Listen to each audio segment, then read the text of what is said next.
कौन बनेगा नेता। नगर निगम के चुनाव पास आने वाले थे। पूरे कानपुर शहर में टिकट को लेकर मारामारी शुरू थी, लेकिन सबसे ज्यादा चर्चा में वार्ड नंबर 40 की सीट थी। वो इसलिए क्योंकि इस बार वहां की सीट महिला के लिए आरक्षित थी। अब सवाल ये था कि चुनाव लड़ेगा कौन। इससे पहले ठाकुर साहब वहां से पार्षद थे और इस बार उन्होंने अपनी पत्नी सीमा ठाकुर को टिकट दिलवाई और ठाकुर साहब की शान के कारण सीमा जी ने 20,000 वोटों से चुनाव जीत लिया। अरे बधाई हो सीमा भाभी, अब तो आप वार्ड की पार्षद बन गई हैं। अब तो हमारे काम आप ही करवाएंगी। अरे ये तो सिर्फ नाम की पार्षद बनी है, वो तो महिला सीट आ गई, वरना पार्षद तो मुझे ही बनना था। अब भले ही चेहरा इसका होगा, लेकिन पावर तो मेरी ही होगी। अरे वाह भाई साहब, क्या दिमाग लगाया है आपने भी। आइए आप लोग, खाना लगा दिया है सबके लिए। सीमा जी पार्षद बन चुकी थी, फिर भी उनकी एक ना चलती। सारे काम ठाकुर साहब खुद ही संभाल लेते और जहाँ जरूरत पड़ती वहाँ सीमा जी का अंगूठा लगवा लेते। सीमा जी ज्यादा पढ़ी लिखी भी नहीं थी। एक दिन ठाकुर साहब और सीमा एक प्रोग्राम में जाते हैं। अरे ठाकुर साहब आप आ गए। ओहो, पार्षद मैडम भी आ गई है। स्वागत है आप दोनों का। लगता है हमारे पार्षद फंड का सही इस्तेमाल हो रहा है। चलिए अब उद्घाटन करते हैं। ये लीजिए ठाकुर साहब कैची, आप ही सबसे पहले प्रवेश कीजिए। सब लोग आगे निकल जाते हैं और सीमा जी पार्षद होने के बावजूद भी पीछे खड़ी रह जाती हैं। वो देखती हैं कि वेलकम बोर्ड पर उनका नाम है, लेकिन महिला होने के कारण कोई उनका सम्मान नहीं कर रहा। अगले दिन एक आदमी उनके घर आता है।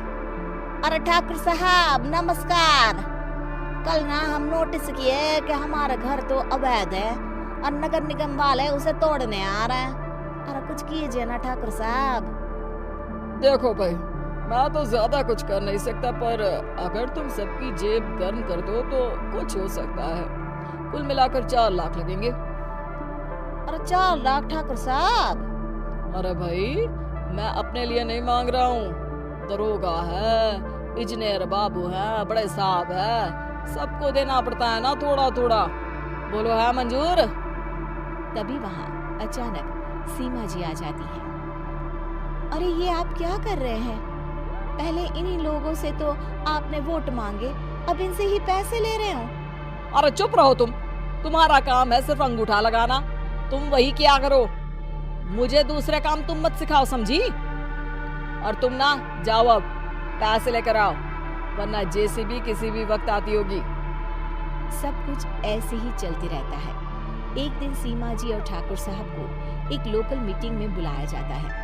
वहाँ पर कई और अधिकारी लोग भी मौजूद रहते हैं। अब मैं चाहूंगा कि ठाकुर साहब हमारे बीच 2 शब्द कहें। मेरे प्यारे भाइयों और बहनों, आज मेरा सौभाग्य है कि मैं आप सबकी सेवा दिन रात कर पा रहा हूँ। आपने मेरी पत्नी को भारी मतों से जिताया है, इसलिए मैं आप सभी का शुक्रगुजार हूँ। मैं आप सबसे वादा करता हूँ कि हमेशा की तरह हमारे वार्ड में किसी को कोई तकलीफ नहीं आने दूंगा। सभी लोग तालियां बजाने लगते हैं। अब मैं माननीय पार्षद मैडम को स्टेज पे बुलाना चाहूंगा। अपने नाम को बुलाया सुनकर सीमा जी एकदम चौंक जाती है। उन्हें बिल्कुल उम्मीद नहीं थी कि इतनी बड़ी जगह उन्हें मंच पर बुलाया जाएगा। जैसे तैसे वो मंच पर चढ़ती हैं। ऊपर जाते ही सीमा जी को सारी पुरानी बातें याद आ जाती हैं कि किस तरह उनके पति उन्हें कभी भी आगे बढ़ने नहीं देते और उनके नाम से गलत काम करते हैं। वो बोलने लगती हैं, मैं आपके वार्ड की पार्षद सीमा हूँ। आप में से बहुत कम लोग ही मुझे जानते होंगे, क्योंकि इससे पहले मुझे कभी ऐसा मौका ही नहीं मिला। सारे मौके मेरे पार्षद पति यानी आपके ठाकुर साहब ही लेते रहे, लेकिन आज ये मौका मुझे मिला है तो मैं इसे ऐसे ही नहीं जाने दूंगी। मैं आपको ये बताना चाहती हूँ कि आपके ठाकुर साहब मेरे नाम की आड़ में गैर कानूनी काम करते हैं, जिस पर अंगूठों के निशान मेरे होते थे। इसीलिए मैं अपनी गलती मानती हूँ और आज अपने पद से इस्तीफा देती हूँ, ताकि आगे से कोई गलत काम ना हो पाए। अब फैसला आप सबके हाथ में है कि आप हमें क्या सजा देना चाहते हैं। सीमा जी की बातें सुनकर ठाकुर साहब के चेहरे का रंग उड़ जाता है और वो शर्म से मुंह नीचा करके वहां से चले जाते हैं और पद से इस्तीफा देकर ही सही सीमा जी अपने आप में आत्मविश्वास महसूस करती हैं। उम्मीद है कि आपको हमारी ये कहानी पसंद आई होगी। कृपया हमारे चैनल को सब्सक्राइब करें और सभी अपडेट्स के लिए बेल आइकन जरूर क्लिक करें और हाँ, वीडियो लाइक और शेयर करना मत भूलिएगा। Bye bye.